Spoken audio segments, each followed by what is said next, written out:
Rajin bersedekah.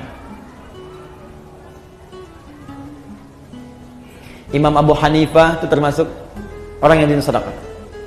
Gak usah jauh-jauh, Bu.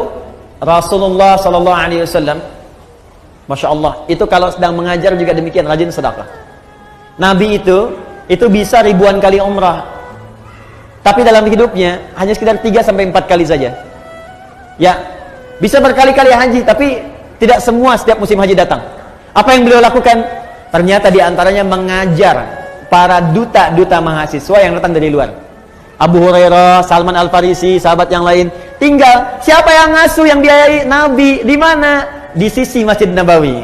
Ada Sufah namanya. Kalau ibu dekat Raudhah, sekarang wilayah Raudhah dengan yang masjid awal itu karpetnya hijau. Jadi kalau ibu nanti umrah di bulan-bulan ini atau ke depan, nanti kalau ibu ingin ke Raudhah, itu sekarang Raudhah karpetnya hijau dan sekitarannya sama karpetnya hijau. Itu yang karpet hijau itu wilayah asli masjid pada waktu dulu. Aslinya segitu. Masjid Nabawi sekarang itu Madinah tempo dulu. Madinah itu cuma segitu luasnya. Ya, di luar itu bukan Madinah. Nah, asli masjidnya itu yang karpet hijau. Nah, di sebelah arah dekat ke arah makam Nabi, kalau makam Nabi dekat ke arah Baqi, sisi dekat situ ada yang disebut Sufah namanya. Sufah, Ahlus Sufah. Di Sufah itu ada para sahabat yang khusus untuk belajar ilmu saja kepada Nabi. Abu Hurairah radhiyallahu taala anhu, ya, ada Salman Al-Farisi, termasuk Ali bin Abi Thalib, Ibnu Abbas, Ibnu Umar, belajar aja. Itu yang biayai Nabi. Yang nggak ada bekal, Nabi kasih makanan, ya, kasih kemudahan dan sebagainya. Nabi itu. Dan Masya Allah, ilmunya berkah. Jadi makanya saya diajari oleh guru kami, itu setidaknya kalau belum bisa memberikan sesuatu kepada murid, saya datang pada guru saya bertanya, Syekh, berikan saya nasihat. Adinda, ya bunayya, anakku, siang engkau belajar, malam engkau dekati pada yang memiliki pengetahuan. Maka mintalah kepada Allah agar ilmu yang engkau ajarkan itu meresap ke dalam jiwa-jiwa setiap murid yang belajar. Yang kedua, engkau doakan mereka. Dalam setiap malam engkau mengajar. Dan itu saya praktekkan. Pagi, siang saya mengajar, malam bangun, kita bayangkan lagi ngajar di mana, kita minta sama Allah, ya Allah, sayangi setiap orang-orang yang belajar. Ya Allah, berkahi ilmunya. Ya Allah, lapangkan kehidupan mereka. Ya Allah, mudahkan mereka. Ya Allah, pertemukan kami di surga. Ya Allah, himpun dengan keluarga. Ya Allah, jauhkan mereka dari maksiat. Minta gitu.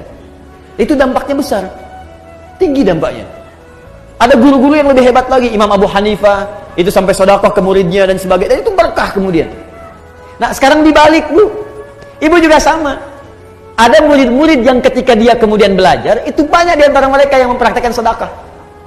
Ada Syekh Nawawi Al-Bantani, Bu. Syekh Nawawi, beliau ini setiap akan belajar itu bersedekah. Di atas namakan gurunya dengan niat tidak ingin mengetahui aib gurunya.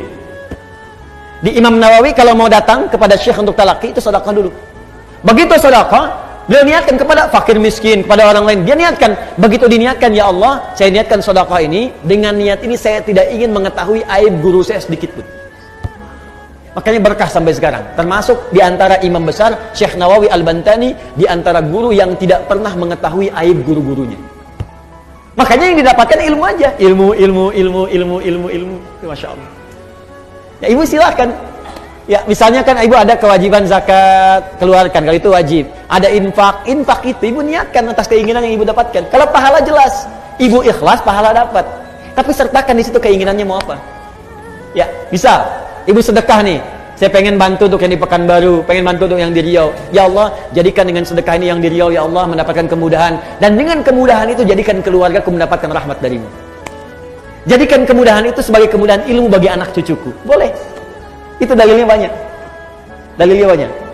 Jelas ya? Makanya banyak orang bersedekah oleh Nabi kemudian diluruskan. Di antaranya lurus untuk mengarahkan keinginannya. Ya Rasulullah, bolehkah aku bersedekah untuk ibuku yang telah wafat? Boleh. Dia bersedekah diniatkan untuk ibunya yang wafat. Pahalanya mengalir. Ada. Jelas ya? Baik, maka ibu sekalian, dan sedekah terbaik tidak harus dengan menggunakan materi. Sedekah itu setiap amal soleh yang bisa dikerjakan. Berdoa, saya doakan ibu pun doakan saya. Murid doakan guru doakan murid. Itu sedekah yang paling bagus. Malam-malam tanpa harus tahu, ibu nggak usah SMS saya, Ustaz, saya doakan nanti. Ya nggak usah. Aku doain aja. Ya Allah, ampuni dosa Adi Hidayat, ya Allah ampuni dosanya, ampuni dosa keluarga. Itu aja, saya nggak minta apapun. Itu aja. Nanti insya Allah keberkahan Allah turunkan, langsung Allah yang berikan. Mungkin tidak harus dari saya, mungkin dari guru-guru yang lain. Jelas?